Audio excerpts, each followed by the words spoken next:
तुला मी कधीच आराम करताना किंवा दवाखान्यात जाताना पाहिलेलं नाही.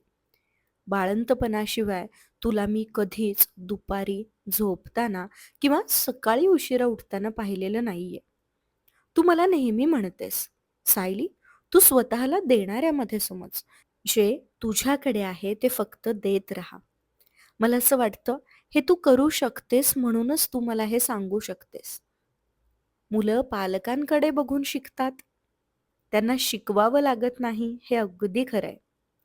रोज पहाटे 5 पासून रात्री 11 पर्यंत फक्त आणि फक्त तुला धावताना आणि काम करतानाच पाहिलंय.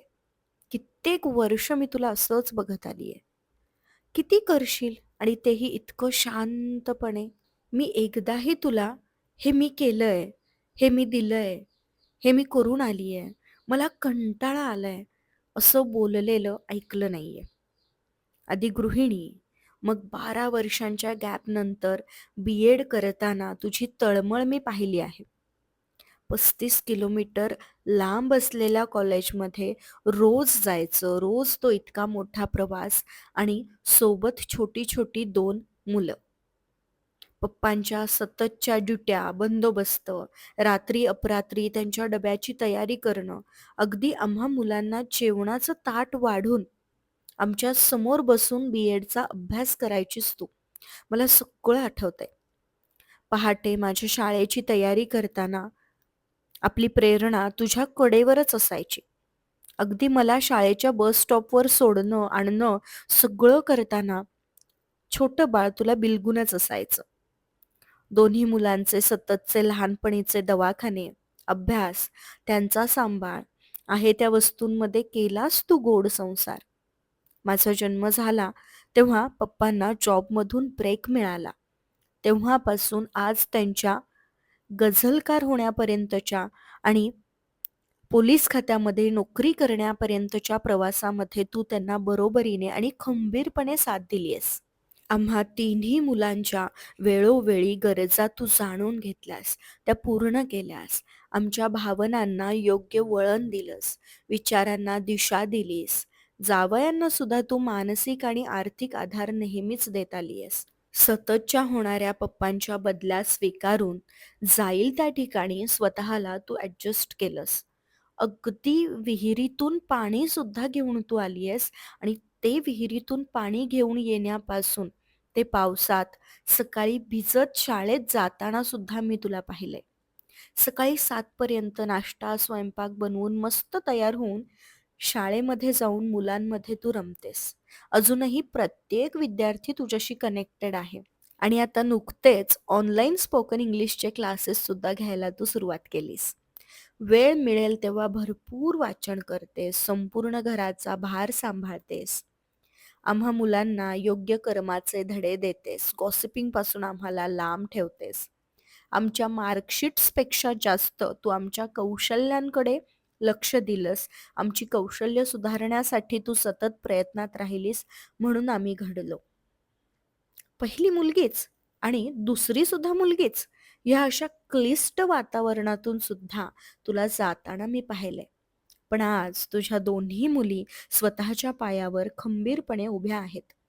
आम्हा दोघींना चांगल्या सवयी लावण्यात आमच्या पालकांचे सातत्याने प्रयत्न आहेत.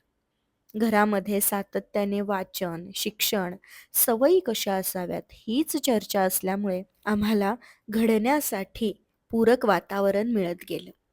मी मोठी मुलगी असल्याने जास्तीत जास्त कठीण काळ मला पाहता आला. प्रेरणाच्या म्हणजे माझ्या 2 नंबर बहिणीच्या जन्मानंतर आमच्या कुटुंबात जराशी स्थिरता आली. एकदा मम्मी पप्पांना म्हणाली होती, की मला सोन्याच्या बांगड्या करा. तेव्हा पप्पा म्हणाले, "बांगड्या नको, तुझं बी-एडला ॲडमिशन घेऊन देतो." आणि मग तिथून पुढे शाळा आणि शाळेतल्या मुलांमध्ये रमण्याची सुरुवात झाली. पण त्याआधी सुद्धा तू क्लासेस घ्यायचीस. तू छान मुलांचा सांभाळ करायचीस. गृहिणी म्हणून तू कधीच कुठेच कमी पडली नाहीस. अगदी माझ्या जन्मानंतर सुद्धा तू तुझं शिक्षण पूर्ण केलंस. शिक्षण सुरू असतानाच तुझं लग्न झालं.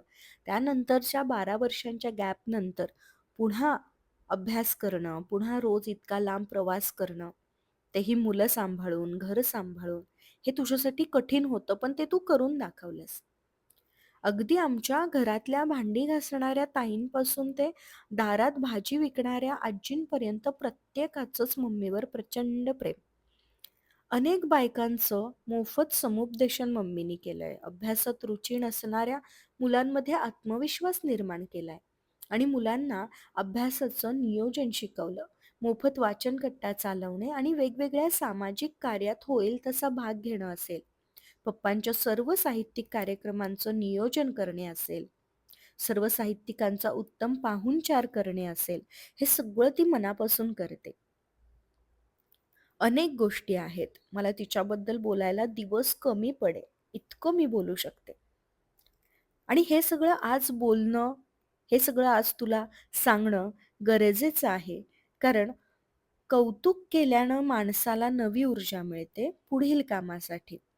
जो व्यक्ती स्वतःबद्दल बोलत नाही, त्यांच्याबद्दल इतरांना बोलावं लागतं. त्याशिवाय त्यांची खरी ओळख कधीच समोर येत नाही. फक्त आणि फक्त योग्य नीतिमूल्यांची आणि सतत कामात राहण्याची शिकवण रोजच्या रोज मम्मी देत असते. तिला आणि तिच्या ह्या ऊर्जेला खूप शुभेच्छा. आम्हाला तुझा खूप अभिमान आहे आणि आमचं तुझ्यावर खूप प्रेम आहे. इथून पुढे तू आता फक्त तुझ्यासाठी जगायचंयस, निवांत राहायचं आहेस, हीच माझी इच्छा आहे. पुन्हा एकदा तुला तुझ्या 50व्या वाढदिवसाच्या खूप खूप खूप शुभेच्छा. आम्हा सगळ्यांचं तुझ्यावर प्रचंड प्रेम आहे.